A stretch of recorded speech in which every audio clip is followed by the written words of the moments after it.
Il est midi à Kinshasa, la capitale de la République démocratique du Congo. Mesdames et messieurs, bonjour et bienvenue dans cette édition du journal de la mi-journée. Place aux principaux titres. Processus de paix dans l'Est de la République démocratique du Congo, l'appui des partenaires dans la réforme de la sécurité nationale était importante pour la paix et le retour de la paix en RDC. Les conseils spéciaux du chef de l'État en matière de sécurité a convoqué une réunion de sécurité à laquelle a pris part la chef de la MONUSCO. Les deux chambres du Parlement congolais ont clôturé la session de mars. Les deux présidents ont fait un état des lieux des activités parlementaires et extra-parlementaires au cours des 3 derniers mois de travail. Voilà tout pour les titres. Une fois de plus, mesdames et messieurs, bonjour et bienvenue dans cette édition du journal de la mi-journée sur Aigle Magazine Télévision. Je l'ai annoncé à l'entrée de ce journal, les conseillers spéciaux des chefs de l'État en matière de sécurité, Casimir Eberand Kolongele, a convoqué une réunion de sécurité avec les partenaires dans la réforme de la sécurité nationale pour la paix et le retour de la paix en République démocratique du Congo, une réunion à laquelle la représentante spéciale du secrétaire général de l'ONU, Bintou Keïta, a pris part pour faire un état des lieux de la situation sécuritaire dans l'Est du pays. Les détails dans cet élément. Placée sous le haut patronage du président de la République, Félix Tshisekedi, cette réunion du groupe consultatif pour la réforme du secteur de sécurité en RDC, présidée conjointement par les conseillers spéciaux du chef de l'État chargé de la sécurité nationale, Kolongele Eberand Casimir, et la représentante du secrétaire général des Nations Unies, Bintou Keïta, chef de la MONUSCO, a réuni à l'hôtel du gouvernement les ambassadeurs des pays amis de la RDC, notamment ceux de l'Union africaine, l'Union européenne ainsi que les États-Unis d'Amérique, partenaires dans ces processus de réforme sécuritaire en RDC. L'objectif au cœur de cette séance de travail, c'est la relance du processus de la réforme de sécurité, avec accent sur la situation de guerre qu'endure le Congo-Kinshasa. L'accompagnement des autres pays est encore indispensable en plus du soutien permanent de la MONUSCO, a souligné le professeur Casimir Eberand, qui a lancé un appel vibrant aux partenaires pour leur accompagnement. L'issue de cette séance de travail produira la politique de sécurité nationale avec le concours de toutes les forces vives du pays. Le choix de la date du 16 juin est une symbolique de la protection de l'enfant africain. Notre pays a déjà réalisé et continue à réaliser des progrès en matière de la réforme des services de sécurité. Je compte beaucoup, chers partenaires, sur votre engagement et vos dynamismes habituels à œuvrer avec nous afin de réaliser les assignations rentrant dans le cadre de la RSS. Au nom de tous les partenaires, Bintou Keïta, chef de la MONUSCO, a confirmé un engagement d'appui dans ce processus de réforme sécuritaire de la RDC. Les Nations Unies réaffirment leur engagement à accompagner ces efforts conformément à la résolution du Conseil de sécurité 2773 de février 2025. Notre soutien à la réforme du secteur de la sécurité et au DDR restera ferme dans l'objectif de garantir une paix durable et protéger les populations civiles qui ont trop longtemps souffert. Inaugurée en ce jour, cette série d'échanges va demeurer dynamique suivant l'évolution de la situation sur le terrain. L'Assemblée nationale a clôturé la session de mars avec une décision marquante de l'autorisation de poursuites judiciaires contre le ministre de la Justice et garde des Sceaux, Constant Mutamba, accusé d'un présumé détournement de 19 millions de dollars américains. Le président de la Chambre basse du Parlement, Vital Kamerhe, a salué une session rigoureuse et productive qui illustre la volonté du Parlement à renforcer la redevabilité et l'état de droit. Les commentaires dans cet élément. À l'Assemblée nationale, les rideaux sont tombés le dimanche 15 juin 2025 sur la session ordinaire de mars.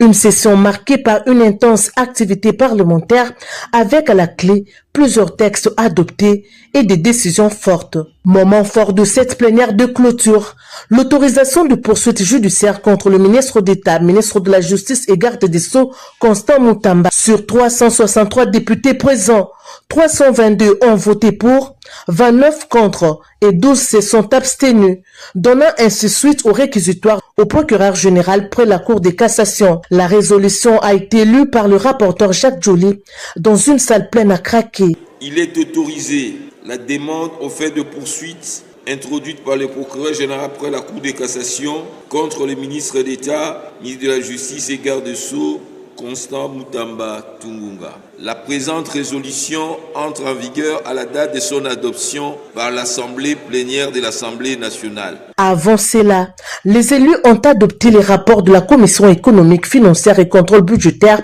sur la proposition de loi encadrant l'activité des établissements de crédit ainsi que celui de la Commission mixte Assemblée nationale Sénat sur la loi des finances rectificative. Autre moment important, la présentation du rapport synthèse des vacances parlementaires validé par les élus avec des recommandations à la clé pour des réponses concrètes aux préoccupations des populations. Dans son discours de clôture, le président de l'Assemblée nationale, Vital Kamerhe, a salué la discipline et le travail des députés avant de dénoncer fermement l'agression rwandaise dans l'est du pays. Il a appelé à la solidarité nationale autour du chef de l'État, Félix Antoine Tshisekedi Tshilombo, pour le rétablissement de la paix dans les zones occupées. La République démocratique du Congo, c'est notre patrimoine commun. Quels que soient les complots fomentés à l'intérieur ou à l'extérieur du pays, cette guerre prendra fin et c'est la paix qui va gagner. Nous devons à chaque fois dans nos prières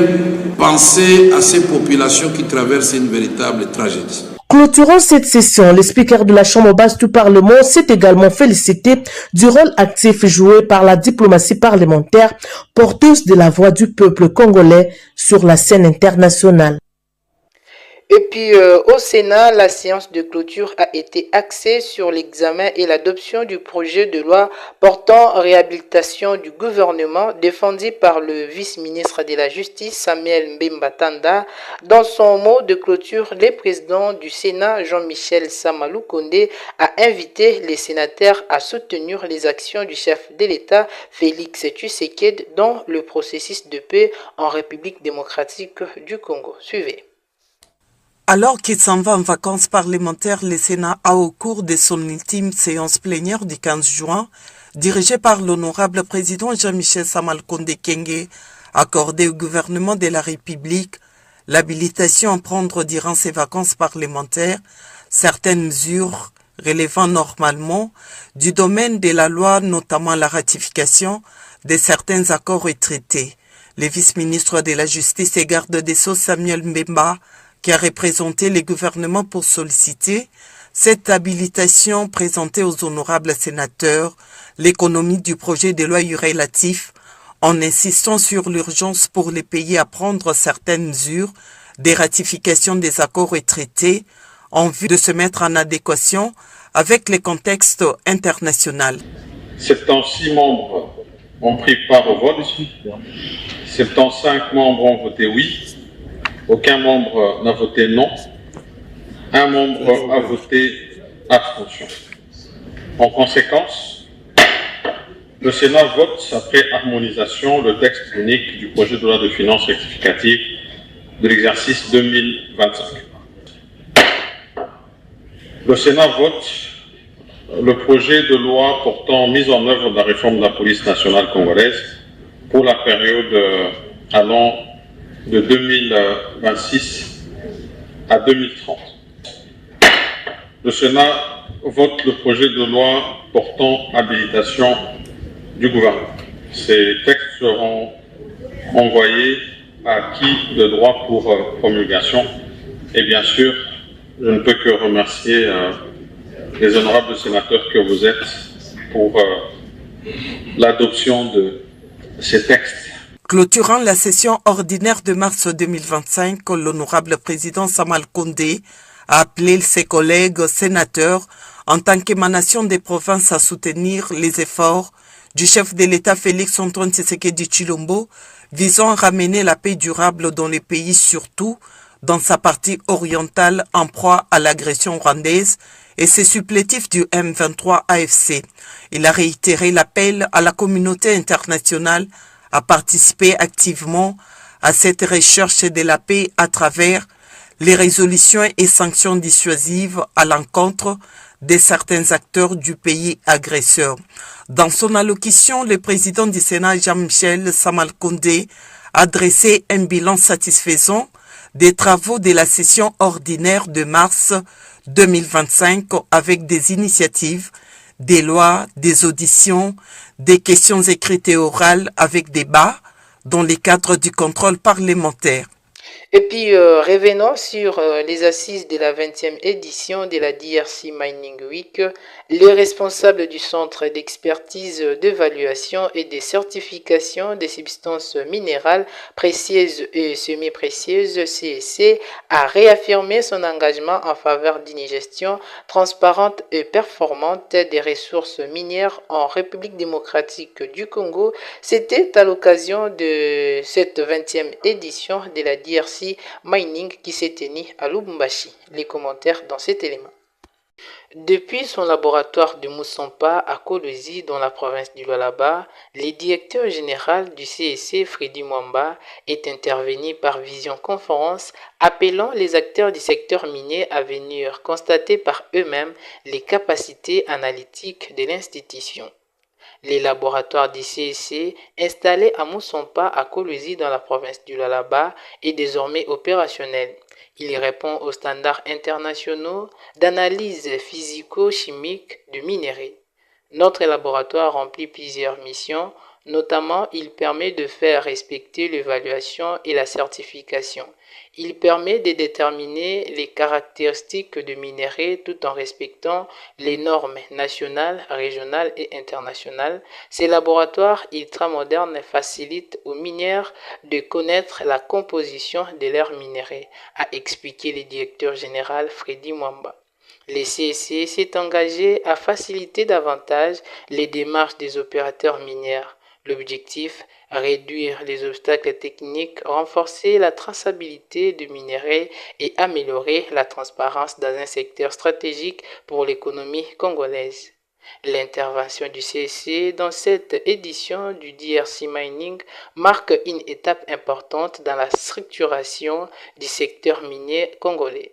Grâce à des capacités analytiques désormais opérationnelles et un engagement clair en faveur de la qualité et de la transparence, l'institution attend devenir un pilier de référence dans l'expertise minière en République démocratique du Congo.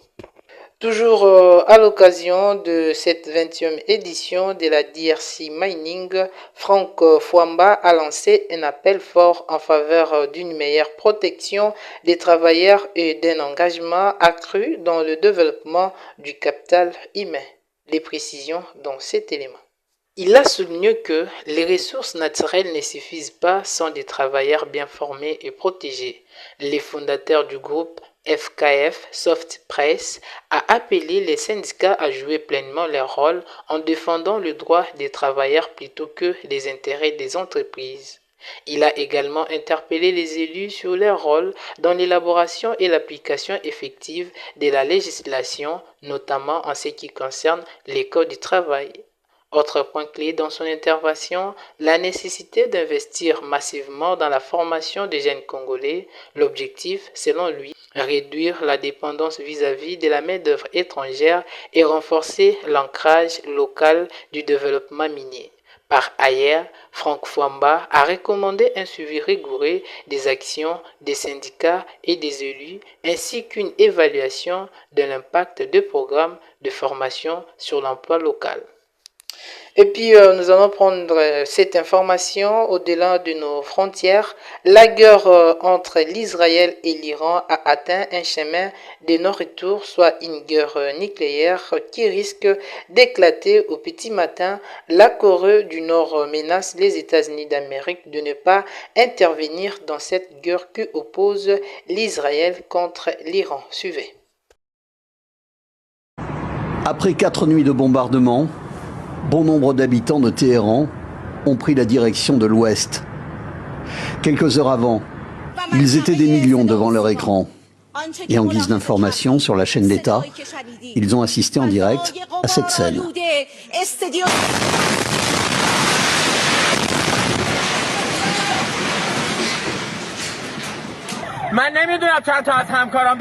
Je ne sais pas combien de mes collègues se trouvaient à l'intérieur. J'étais au premier étage lorsque l'attentat a eu lieu. Je ne sais pas combien de mes collègues sont tombés en martyrs ou ont été blessés. Ils nous avaient dit d'évacuer la zone, mais tout le monde est resté jusqu'au dernier moment pour montrer au monde l'image de la puissance de l'Iran, ce que le régime sioniste ne veut pas. Le chef de la diplomatie iranienne a fustigé la lâcheté des frappes israéliennes contre la télévision d'État. L'attaque aurait fait au moins 3 morts. L'armée israélienne dit avoir conduit plusieurs frappes de grande envergure contre des cibles militaires en Iran. Ici l'image d'un avion de chasse atteint par un missile air-sol. Le commandement militaire est donc ciblé, ainsi que les responsables politiques. Benjamin Netanyahou, lors d'une interview, a reconnu que le guide de la révolution, l'ayatollah Ali Khamenei lui-même, serait dans le viseur. Le tuer est une option. Cela ne mènera pas à une escalade du conflit, cela mettra fin au conflit. C'est la guerre éternelle que veut l'Iran. Il nous amène au bord de la guerre nucléaire. En fait, ce que fait Israël, c'est empêcher cela. Côté israélien, les sirènes d'alerte ont retenti à 2 reprises ce mardi à l'aube, notamment dans le nord, après que l'armée a annoncé avoir identifié des missiles. Et c'est avec cet élément que nous mettons un point final dans cette édition du journal de la mi-journée. Mesdames et messieurs, place au rappel des principaux titres. Processus de paix dans l'Est de la République démocratique du Congo, l'appui des partenaires dans la réforme de la sécurité nationale était important pour la paix et les retours de la paix en RDC. Les conseillers spéciaux du chef de l'État en matière de sécurité a convoqué une réunion de sécurité à laquelle a pris part la chef de la MONUSCO. Les 2 chambres du Parlement congolais ont clôturé la session de mars. Les 2 présidents du Parlement ont fait un état des lieux des activités parlementaires et extra-parlementaires au cours du 3 derniers mois de travail. Et voilà, c'est fini, mesdames et messieurs. Merci d'avoir été les nôtres. Restez-nous toujours fidèles. Au revoir.